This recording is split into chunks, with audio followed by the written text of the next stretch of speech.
साथीहरु आउने चुनावमा तपाईको भोटर लिस्टमा तपाईको नाम छ कि छैन आजको यस भिडियोमा म तपाईहरुलाई सिकाउन गइरहेको छु। साथीहरु चुनाव नजिकै गइरहेको छ र तपाईले आफ्नो नाम खोज्न चाहनुहुन्छ। तपाईको नाम भोटर लिस्टमा छ कि छैन तपाई आफ्नो नाम खोज्न चाहनुहुन्छ भने एकदमै इजी रहेको छ।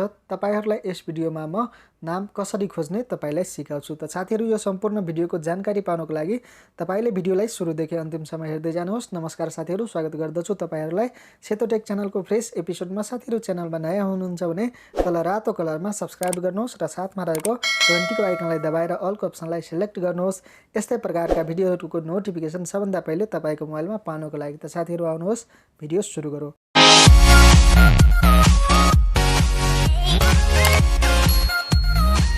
त साथीहरु सबभन्दा पहिले तपाईले जानुपर्ने हुन्छ आफ्नो मोबाइलको क्रोम ब्राउजरमा। जस्ट आफ्नो मोबाइलको क्रोम ब्राउजरमा आउनु होला। यहाँ सर्च बक्समा तपाईले www.election.gov.np तपाईले सर्च गर्नु होला। जस्ट म यहाँ सर्च गर्छु, तपाईले हेर्न सक्नुहुनेछ मैले अलरेडी नै सर्च गरिराखेको छु।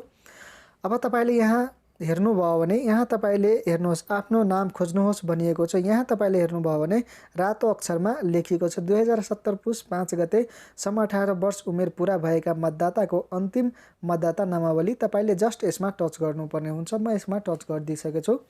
अब तपाईले यहाँ सिलेक्ट गर्नुपर्ने हुन्छ केही आफ्नो विवरणहरू। जस्ट अब तपाईले केही एड्रेसहरू सिलेक्ट गर्नुपर्ने हुन्छ, जसको लागि तपाईले यहाँ प्रदेश, जिल्ला, नगरपालिका अथवा गाउँपालिका, वार्ड नम्बर र मतदाता केन्द्र तपाईले सिलेक्ट गर्नुपर्ने हुन्छ। जस्ट म यहाँ आफ्नो प्रदेश नम्बर सिलेक्ट गरिरहेको छु। यसै गरी जिल्ला पनि म सिलेक्ट गरिदिइहाल्छु।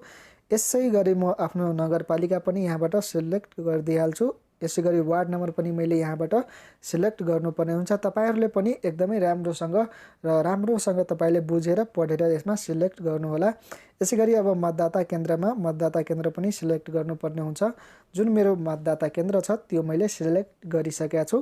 अब साथीहरु तपाईहरुले यहाँ सबमिटको अप्सनमा जस्ट टच गरिदिनु पर्ने हुन्छ। यहाँ तपाईले हेर्न सक्नुहुनेछ सबमिटको अप्सन दिएको छ। जस्ट म यहाँ सबमिटको अप्सनमा टच गरिदिइहाल्छु।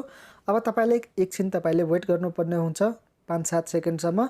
अनि त्यसपछि तपाईको सामु यस्तो प्रकारले पेज ओपन भएर आउनेछ। अब तपाईले यहाँ हेर्नुभयो भने यहाँ तपाईले हेर्नुभयो भने AIEE जुन अक्षर दिएको छ, यसै गरी क देखि ज्ञसम्म पनि दिएको छ सबै।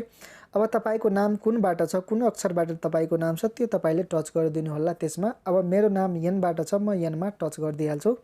अब यनमा टच गरिदिसकेपछि यहाँ तल हेर्नुभयो भने यनबाट जति पनि नाम छ त्यो सबै आइसकेको छ र मेरो नाम यहाँ हेर्न सक्नुहुनेछ नागेन्द्र महरा आइसकेको छ।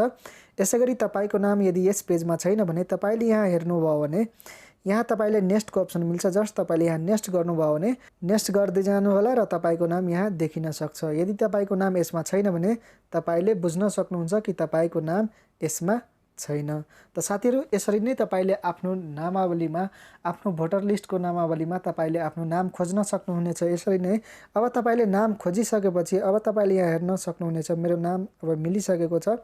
अब यतापट्टि तपाईले मतदाता विवरण भनेको छ, यसमा गएर तपाईले आफ्नो नागरिकताको, आफ्नो भोटर लिस्टको प्रत्येक विवरणहरू तपाईले हेर्न सक्नुहुनेछ। यसै गरी तपाईले यसका लागि के गर्नुपर्ने हुन्छ, तपाईले यहाँ साल सिलेक्ट गर्नुपर्ने हुन्छ, जन्ममिति। अब म यहाँबाट आफ्नो जन्ममिति सिलेक्ट गर्छु, तपाईले पनि आफ्नो जन्ममिति यहाँबाट सिलेक्ट गर्नु होला। अब मैले यहाँ जन्ममिति सिलेक्ट गरिसकेपछि यदि तपाईसँग आफ्नो जन्ममिति छैन, बिर्सिसक्नु भएको छैन भने नागरिकताको नम्बर यहाँ हालेर तपाईले तल क्याप्चा कोड हाल्नुभयो भने तपाईले चाहिँ सजिलैसँग एक्सेस गर्न सक्नुहुनेछ र तपाईले आफ्नो फुल डिटेल हेर्न सक्नुहुनेछ। त म यहाँ यो क्याप्चा कोड अब हाल्दिहाल्छु। अब यो क्याप्चा कोड हालिदिसकेपछि तपाईले यहाँ जस्ट सबमिटको अप्सनमा टच गरिदिनु पर्ने हुन्छ। अब म यहाँ सबमिटको अप्सनमा टच गरिदिइहाल्छु। अब सबमिटको अप्सनमा टच गरिदिसकेपछि केही मिस्टेक भएको छ यहाँ, त्यसैले यहाँ नाम आएको छैन।